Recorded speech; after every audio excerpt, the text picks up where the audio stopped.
My name is Adam Leonard, and today I am reviewing Anno Mutationem for the PlayStation 5. Anno Mutationem is an action-adventure game with RPG elements that calls to mind some of the best and some of the worst of what gaming was like in the 90s when I was growing up. Based in a cyberpunk and anime-inspired world, and with a gorgeous 2D sprite aesthetic backing it up, Anno Mutationem was really pulling hard on my nostalgic heartstrings. But is the game good enough to stand up to the best of the best today? Let's find out in this Megadad's review.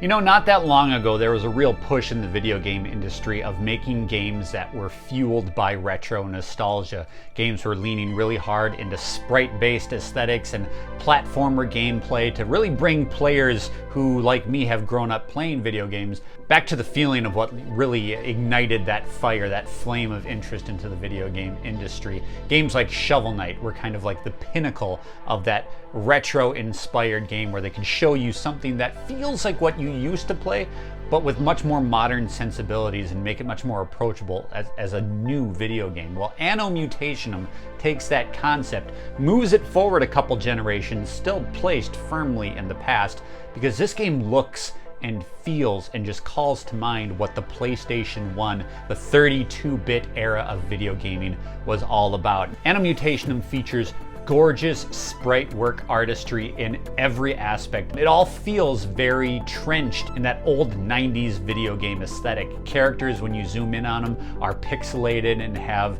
I wouldn't say choppy animation, but it's very much like you can see the frames of animation with all of the characters. And it's just, there's something incredibly charming. And the developers of Anno Mutationem, Thinking Stars, based in Beijing, they really do a fantastic job of bridging that old pixelated aesthetic with new technology. The lighting in this game is phenomenal. All the details in the worlds, the neon lights, the puddles, everything looks like it just rained, like it's all wet and glossy and glistening. And all these environments look really great when they're lit up at night. Giant Neo-Tokyo-esque cityscapes that you will travel through. Really is just an incredibly immersive world. And what I found really appealing about Anno Mutationem and its world in particular is, yes, it is another future-based cyberpunk world where man has gone through some sort of technological plague that has turned some people into half cyborgs. Really interesting subplot there where people kind of got this techno virus that was seemingly turning them from human into machine.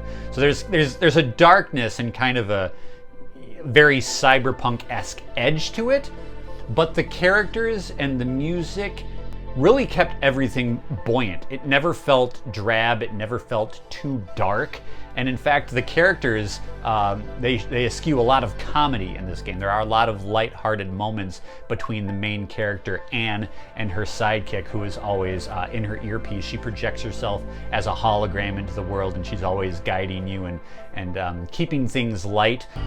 Holy bacon! Jorgen! Finally my revenge, woman! Prepare to die!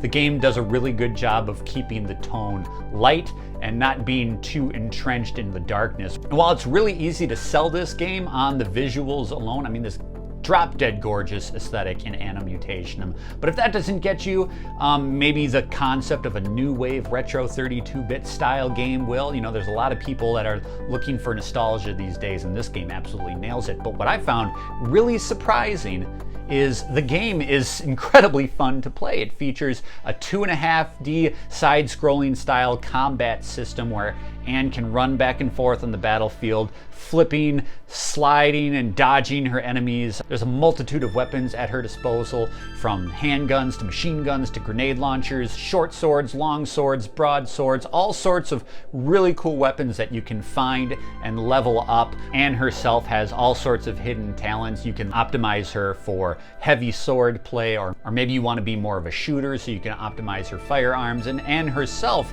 has special powers that become available midway through the game. You're going to need them all because this game can get pretty difficult.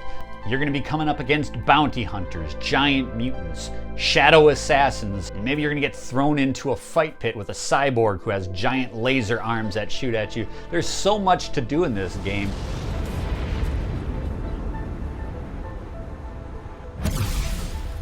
One thing that's very important to us here at Megadads is the family focus. You might be watching this review and be asking yourself, is this something that my kid can play? Is this something that my kid can watch me play? I'm gonna be honest, at first when I saw this game, there seemed to be a real emphasis on the sex appeal of Anne, the character. There are a lot of moments where you can dress her up in a nurse's outfit or a night dress. There are moments where you can put her in the shower.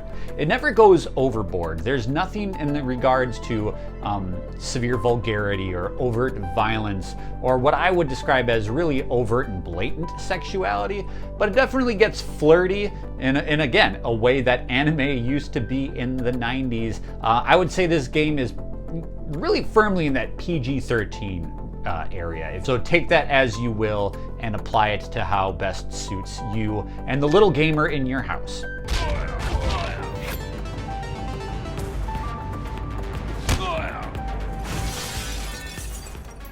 All in all, there is so much to do in Anno Mutationem, and I had so much fun doing all of it. I felt like a teenager again. This game is charming, it is gorgeous, super fun to play, and it just hit all the right notes for me. It was the exact game that I was looking for. Something that was fun, combat heavy, but not oppressive.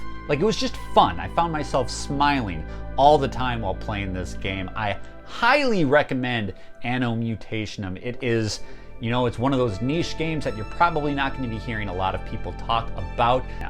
But it is sitting very near the top of my list right now, halfway through 2022. I'm glad I found this game. It is incredible. I highly recommend it if you are a person like me, maybe an old timer who grew up playing on that PlayStation 1 and you're looking for something to kind of stoke that flame back up. Anno Mutationem is it. And that is why I am giving this game 4.5 out of 5 stars. Thank you, Santa!